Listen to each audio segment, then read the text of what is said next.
I used to think night shifts were peaceful. That's why I took the job. The mall was located just outside of Mississauga, about a 20-minute drive from downtown Toronto. It wasn't one of those massive luxury malls, just a typical Canadian shopping center with a mix of clothing stores, a food court, a small arcade, and a movie theater that closed earlier than everything else. During the day, it was loud and busy. Families, teenagers, people just wandering around killing time. But at night, it became something else entirely. Empty. Still. Wrong. I worked as a maintenance technician, which meant I wasn't exactly security, but I was one of the few people allowed to stay after closing. My job was simple. Fix anything broken, check electrical systems, make sure everything was functioning before the morning crew arrived. Most nights, I worked alone. At first, I liked it. No customers, no pressure, just me, my tools, and the hum of fluorescent lights. But there's something about a mall after hours that messes with your head. The lights don't all turn off, just dim slightly in certain sections. Escalators stop, but sometimes they creak like they're trying to start again. Store gates rattle softly if the air vents kick in. It feels like the place isn't fully asleep, just waiting. The first strange thing happened about a month into the job. I was working near the food court around 1 a.m., fixing a faulty outlet behind one of the counters. It was quiet, aside from the distant hum of refrigeration units. Then I heard footsteps. Not echoes, actual footsteps. Slow, measured, coming from the hallway that led to the restrooms. I stood up and listened. They stopped. I called out, "Hello? Maintenance." No response. I figured maybe security was doing a round, so I shrugged it off and went back to work. But a few minutes later, the footsteps started again. Closer this time. I turned around quickly. Nothing. The hallway was empty. Completely. No shadows, no movement. Just the dim glow of overhead lights. That should have been my first warning. But I ignored it. Things like that kept happening over the next week. Footsteps, distant noises, the feeling of being watched. It's easy to brush it off when you're alone in a quiet place. Your brain fills in the gaps. At least, that's what I told myself. Until the elevators.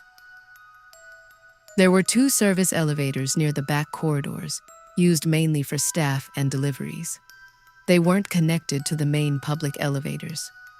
One night, around 2:30 a.m., I was heading down the service hallway when I noticed something strange. The elevator panel was lit. That meant it was in use, but no one else was supposed to be there.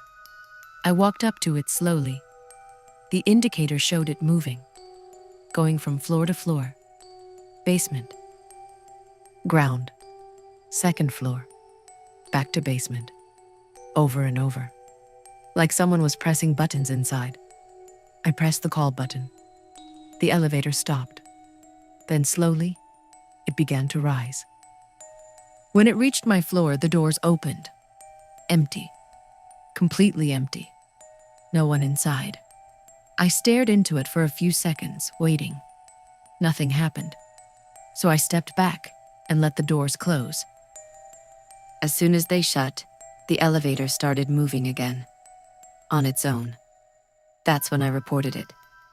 The next day, technicians checked the system. They told me everything was fine. No faults, no glitches, nothing.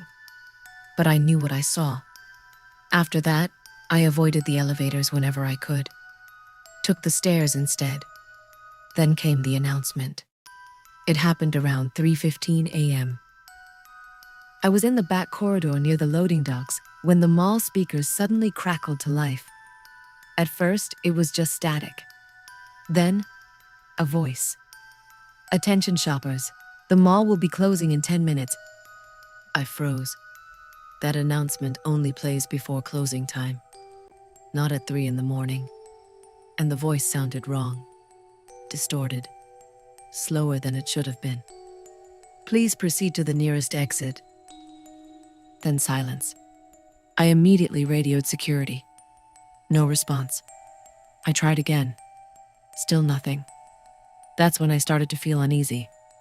Not just uneasy. Something worse. Like I wasn't supposed to hear that. Like it wasn't meant for me. I decided to head to the security office.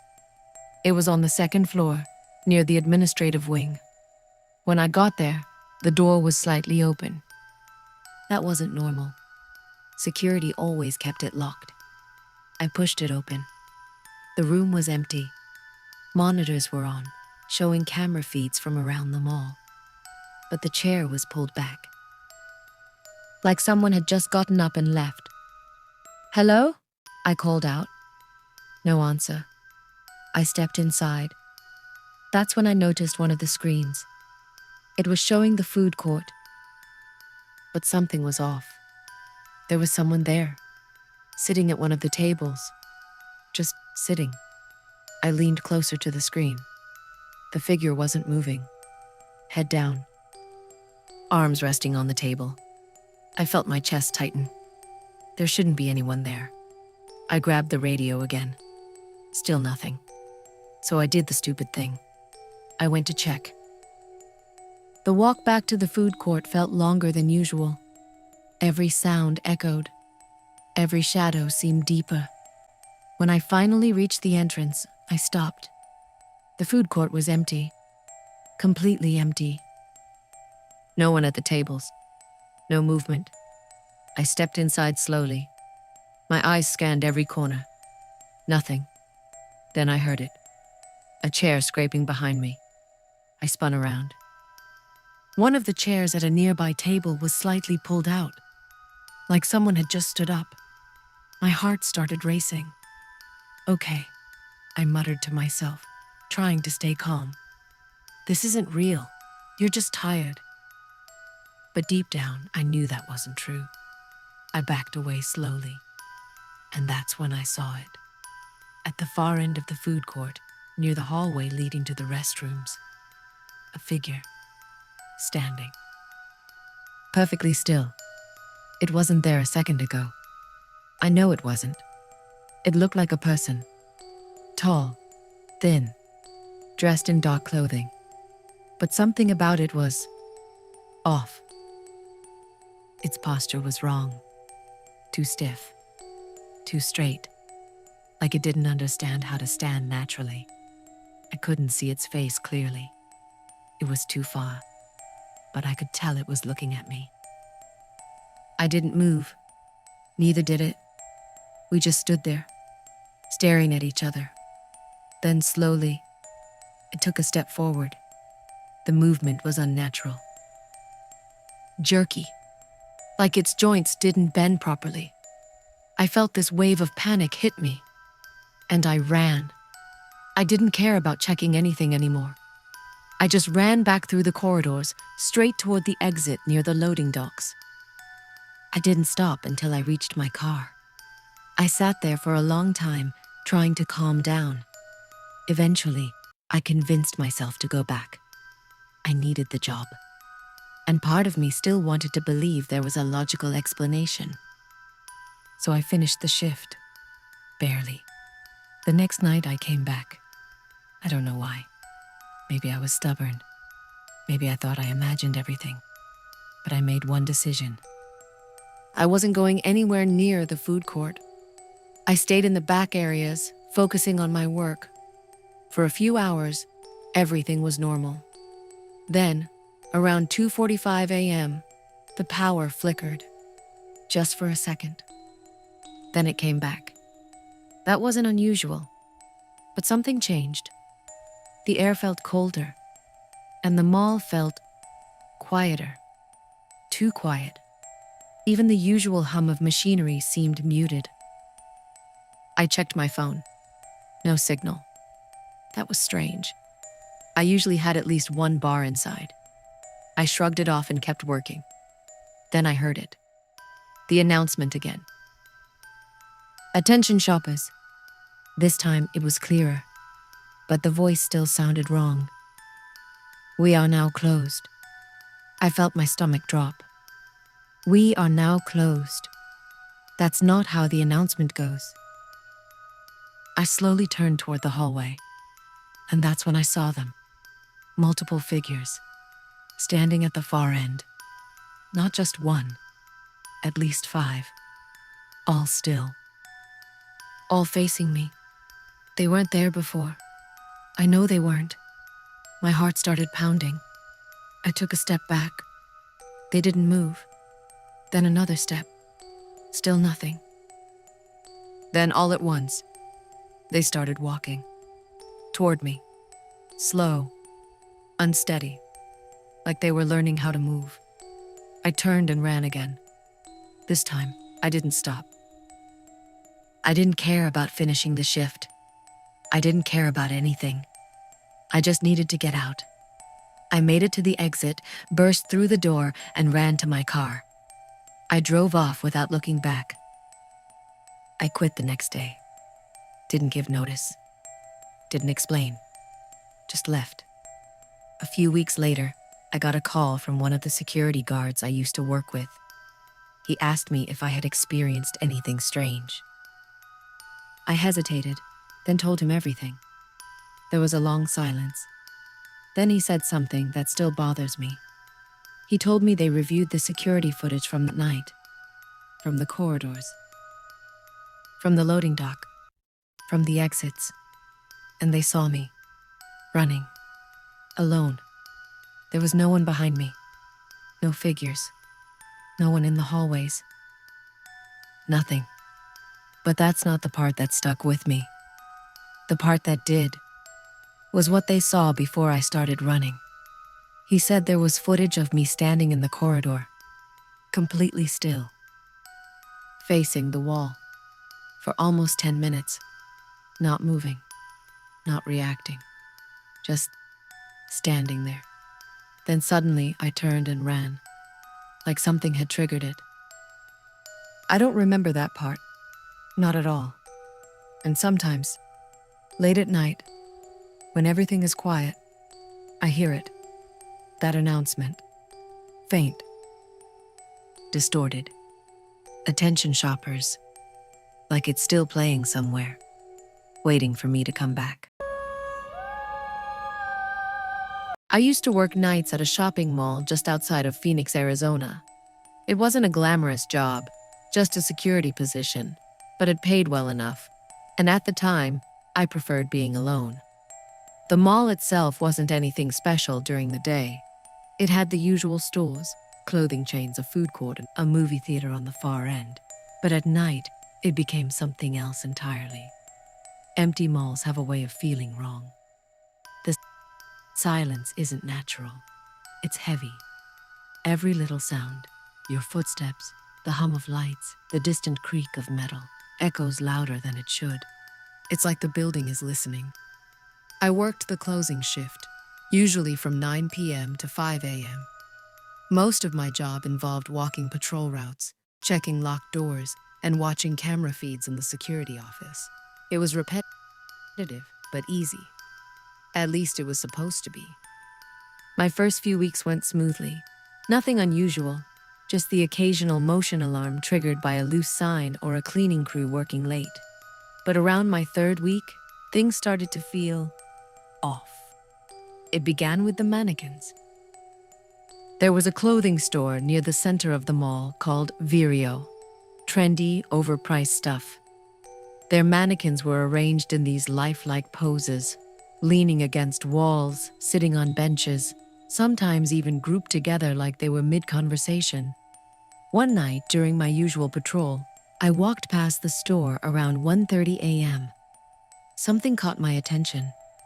One of the mannequins, one that had been sitting in a chair facing outward, was now turned toward the inside of the store. I stopped. At first, I told myself I must have remembered it wrong. It wasn't exactly something I paid close attention to before. But there was this feeling, like I knew it hadn't been facing that way earlier. I stood there for a minute, staring through the glass. Everything else looked normal. I even laughed a little at myself and kept walking. But the next night, it happened again. This time, it wasn't just one mannequin. Two of them had changed positions. One that had been standing near the entrance was now closer to the back, angled differently. Another one had its arm raised slightly, like it had been moved mid-adjustment. That's when it stopped feeling like coincidence. I checked the store logs the next morning. No one had entered after closing. No employees, no cleaning crew. Nothing. I reported it, and my supervisor just shrugged it off. Said maybe the day staff had rearranged things and I didn't notice. But I knew what I saw. After that, I started paying closer attention. Every night, I made a point to walk past Vireo and observe the mannequins carefully. I even started taking photos on my phone before and after my shifts, just to confirm it. And sure enough, they kept changing. Not drastically, just small movements. A head turned slightly. A hand shifted. A leg repositioned. Always subtle. Always enough to make you question yourself. But there was something else. Sometimes, they felt closer. I don't know how to explain that properly. Even when they hadn't physically moved much, there was this creeping sensation that they were somehow more aware of me, watching me. It got under my skin in a way I couldn't shake. Still, I didn't quit. I needed the money, and part of me was stubborn. I wanted to understand what was happening. Then came the cameras. One night, around 2:15 a.m., I was sitting in the security office, watching the camera feeds. I had the Vireo store pulled up on one of the monitors. Everything looked normal, until one of the mannequins moved. I saw it happen. Not a flicker, not a glitch. It moved. Its head turned slowly, stiffly, like something struggling against invisible resistance. It rotated just enough to face directly toward the camera. Toward me. I froze. I remember holding my breath without realizing it. I stared at the screen, waiting for some kind of explanation, a trick of the light maybe. But nothing changed. The mannequin stayed perfectly still after that. Like it hadn't just moved at all. I rewound the footage. And that's when it got worse. The recording didn't show anything. The mannequin was already facing the camera in the playback. No movement, no transition. Just different. I sat there for a long time, trying to make sense of it. Eventually, I convinced myself it had to be some kind of glitch. Cameras messing up, frames dropping, something technical. But deep down, I didn't believe that. The next few nights were quiet. Too quiet. Nothing moved. Nothing changed. The mannequins stayed exactly where they were. If anything, that made it worse. It felt like whatever was happening was waiting. Then, one night, everything escalated. It was a Friday, which meant the mall had closed later than usual. I started my patrol around midnight. As I approached the Vireo store, I immediately noticed something wrong. The lights inside were on. They were supposed to shut off automatically after closing. I radioed it in, but no one responded right away. Probably busy with something else. I walked up to the glass. At first glance, everything looked normal. But then I noticed the mannequins. They weren't scattered around like before. They were all grouped together near the center of the store, facing outward, facing me. Every single one. There were at least 8 of them, and they were standing unnaturally close together, almost shoulder to shoulder. I felt this sudden wave of dread hit me. It didn't make sense. There was no reason for them to be arranged like that. I took a step back, and that's when I heard it. A faint sound from inside the store, like fabric brushing against something. Or movement. I told myself it was probably a stray animal or something that got inside. But I didn't believe that either. I grabbed my keys and unlocked the store door. The second I stepped inside, the air felt different. Heavier. Warmer. like the ventilation wasn't working properly. The mannequin stood in front of me, unmoving, silent. I walked slowly around them, my footsteps echoing on the tile floor. "Hello?" I called out. No response. I circled the group, checking for any signs of tampering. Nothing.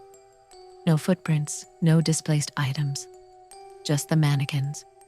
Then, as I passed behind them, I noticed something that made my stomach drop.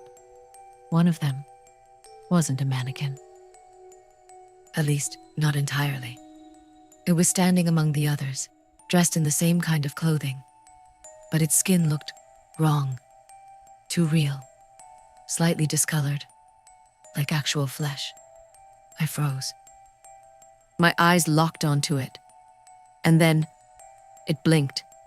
I stumbled back so hard I nearly fell. The figure didn't move otherwise. It just stood there, perfectly still like the rest. But I knew what I saw. That wasn't a mannequin. That was a person. Or something pretending to be one. I turned and ran. I didn't even lock the door behind me. I just got out of there and rushed back to the security office. I tried calling my supervisor, but he didn't pick up. So I checked the cameras again. The Vireo store feed showed the mannequins exactly as they had been before, scattered around, not grouped together. No sign of the cluster. No sign of the figure. Nothing. It was like what I experienced hadn't happened. But I knew it did. I sat there the rest of the night, too scared to leave the office again. When morning came, I went back to the store with another guard. Everything was normal. Lights off. Mannequins in their usual positions. No evidence of anything unusual. The other guard looked at me like I was losing it. I didn't argue. I just nodded and said I must have imagined it. But I didn't come back the next night. Or ever again. I quit that same day. A week later, I got a call from one of my old co-workers. He sounded shaken. He told me that a cleaning crew had found something in the Vireo store after hours, hidden in a storage room. It was a set of clothes. The exact same outfit worn by one of the mannequins. But inside the clothes, there was skin. Real human skin. Carefully removed. Like it had been peeled off. The police got involved after that. The store was shut down. But here's the part that still keeps me up at night.